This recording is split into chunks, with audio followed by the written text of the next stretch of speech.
Be up to date throughout the afternoon.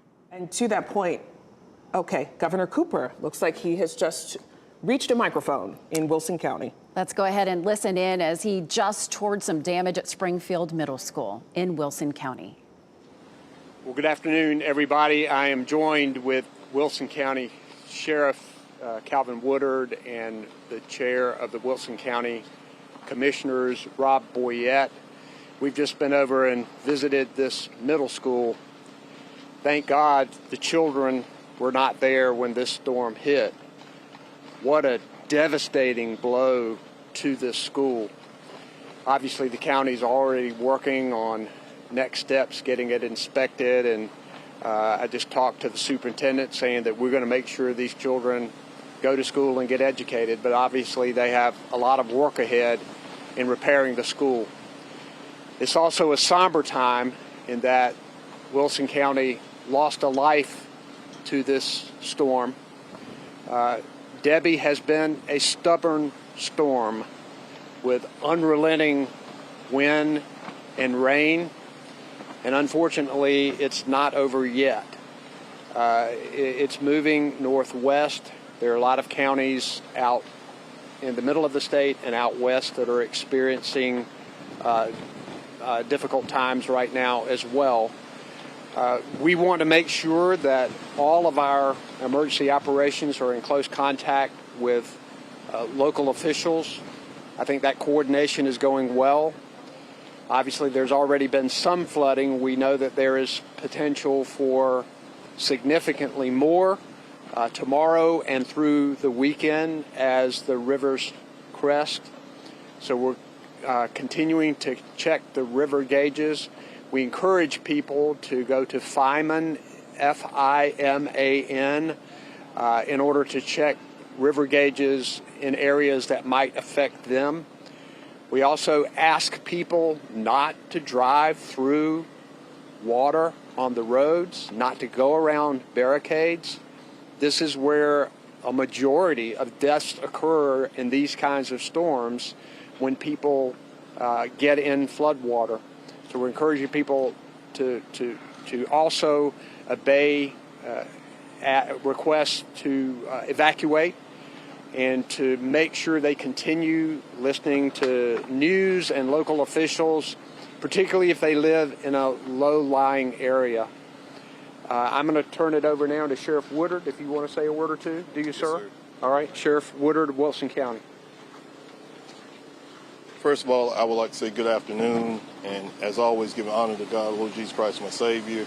Thank you for the governor, Mr. Chairman, and then also thank you for the different media outlets that assisted law enforcement as well as others for making it possible that people were made aware of this storm coming through. So I do want to thank all of you as well. We had a terrible storm that hit Wilson County, but there's been thankful by working together with our local emergency management, a team out of Tennessee, Rock Ridge Fire Department, other fire departments and law enforcement agencies, the Highway Patrol, and even our local police department. We tried to minimize the catastrophes that occurred in the county.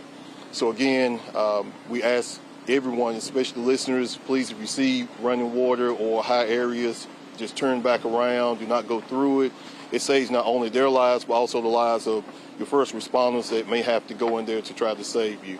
But again, thank you for being here. And, you know, we only had one incident in Wilson County, and we definitely put out prayers for that family. And, you know, we hope that, you know, during their time of sorrow that, you know, they definitely be blessed and be prayed upon. So please, you know, put your prayers out for them as well. But again, Wilson County just experienced a tough time, but we're going to get through it by the grace of God, and we're going to make some things happen. Thank you. Mr. Chairman.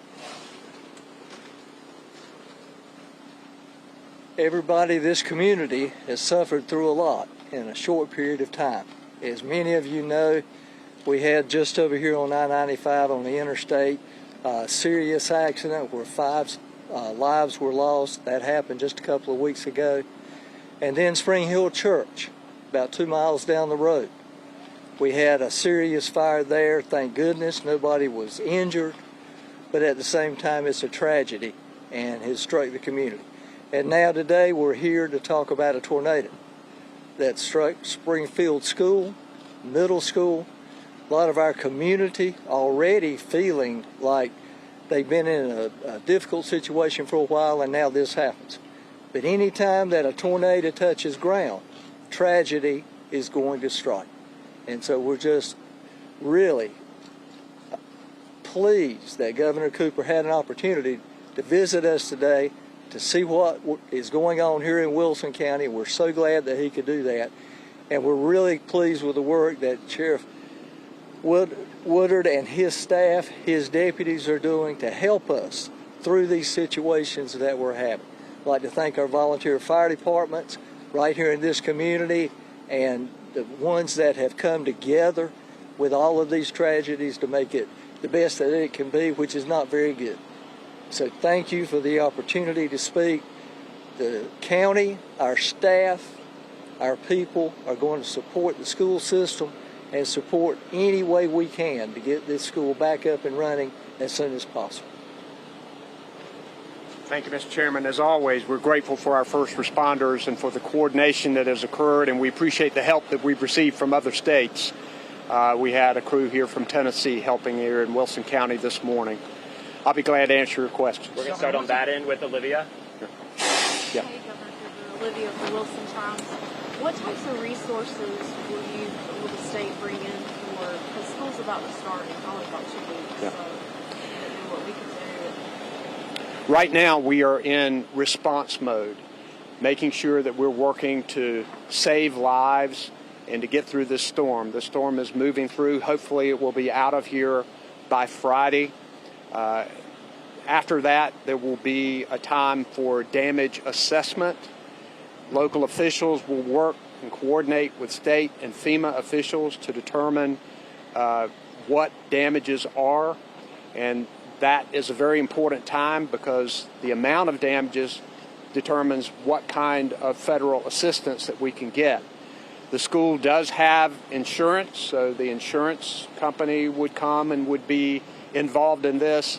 In talking with the superintendent, he said that we're going to make sure children get to school. We're going to figure out a way to do that. It's amazing how devastating a tornado can be, but how targeted it could be, because the 6th and 7th grade classes over there were devastated, but the 8th grade classes were basically untouched. So I don't know if they're thinking about they would do a structural integrity inspection and all of that, potentially using part of the school once school starts. I don't know that, but these are the kinds of things that they are already thinking about, and we'll make sure that they get all the state resources and the help they need. Next question, Fox. Yeah, Governor Robert Ray with Fox Weather and Fox News. Thank you for being out here. Appreciate it. Your initial assessment you've given us of what you've seen overall across the state and Tropical Storm Debby moving up. What's your biggest concern right now as the system is producing a lot of different violent patterns of weather? Yeah. This storm is unrelenting and it moves slowly. I'm concerned about floodwaters, obviously. We still haven't seen the worst of it yet because we know that we have riverine flooding that will approach major flooding stage in a number of places. This system is still not out. There's still tornado watches out. We've seen this devastation that a tornado can cause, so we're still concerned about that. We want people to be on alert. We want people to be paying attention to their local news and local officials so that they can keep themselves safe. Preventing loss of life is the #1 concern right now, and we look forward to continuing our efforts to work to give people proper warning, and our first responders are on the ready. I was in Kinston today. We've activated 274 National Guard troops. They're getting their specialized training. We've got swiftwater rescue teams placed throughout the state, strategically anticipating where they may be needed.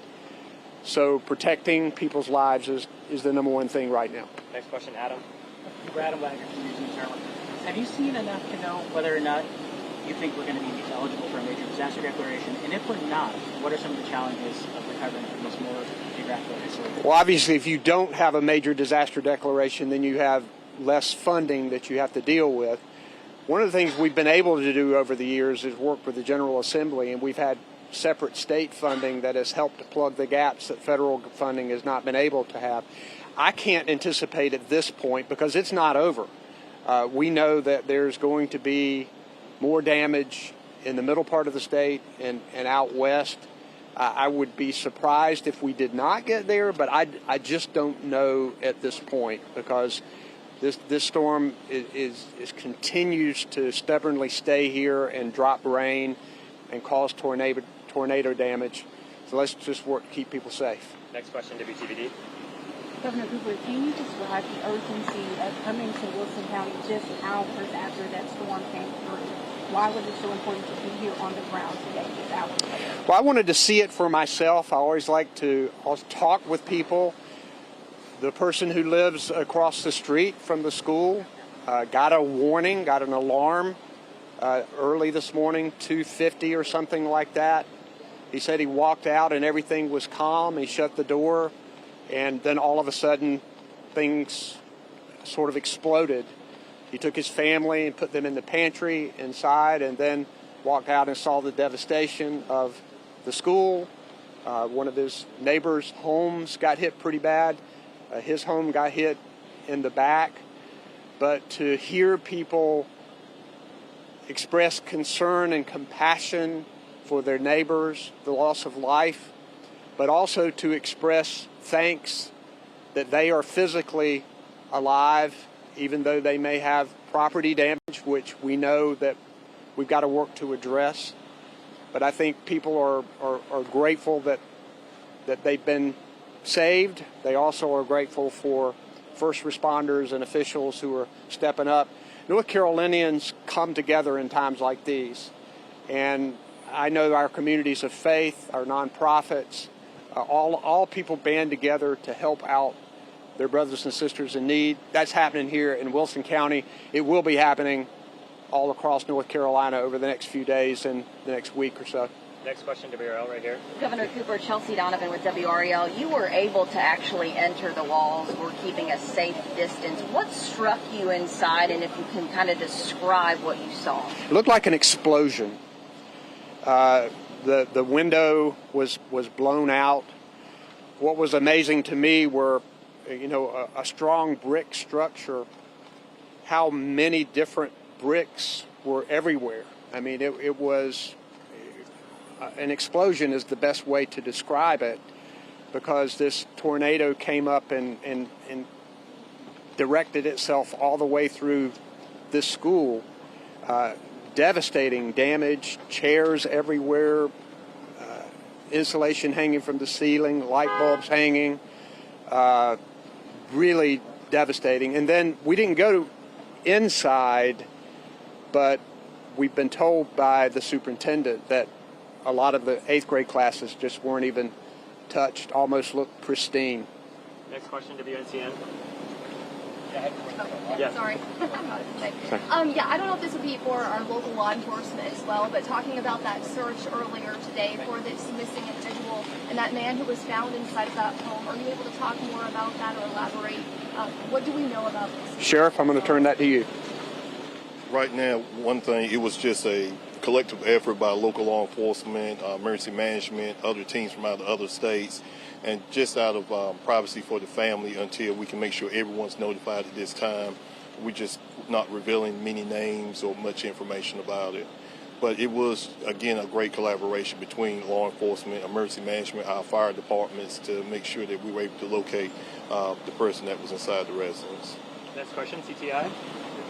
Governor Cooper, with the start of it being just the start of hurricane season, what is this kind of, school wasn't in session today, but that's not to say it's going to be in session a month or two from now. Just what type of preparations does this kind of give y'all moving forward? So we've learned from Matthew and Florence. We've learned to build back in a more resilient way. We've learned that some areas you don't even need to rebuild, and that we should use them to soak up flood water. I know that I have seen some pictures and gotten some reports of some flooding that has occurred, and some of the structures had been elevated and therefore were more protected. So I think that the fact that we have invested so much in building back in a smarter way is positive for us, and we'll see what happens with this storm as it continues to move through. But we've got a ways to go on this storm, so we'll see how it goes. Last question right here. Governor Dan Haggerty from WRAL. The White House authorized an emergency declaration. Have you spoken to them, and what would a FEMA response look like in some of this? So I spoke with FEMA Administrator Deanne Criswell yesterday. They are with us in our Emergency Operations Center. We had a FEMA representative with us down in Kinston. They will be on the ready to provide assistance once we figure out what the assistance that is needed, and we look forward to continuing to work with FEMA. Thanks, guys. It's quite the time we've got. Thank you, guys. Thank you. All right, you've been listening to Governor Cooper as well as county officials in Wilson County touring the damage there at Springfield Middle School, saying that they are now in response mode and also telling people not to let their guards down. Meteorologist Kat Campbell reminding us that we are still under a tornado watch, Wilson County as well. But we are following some breaking news right now. We've been talking about the flooding and the dangerous conditions out there. We have some water rescues underway. Let's go right now live.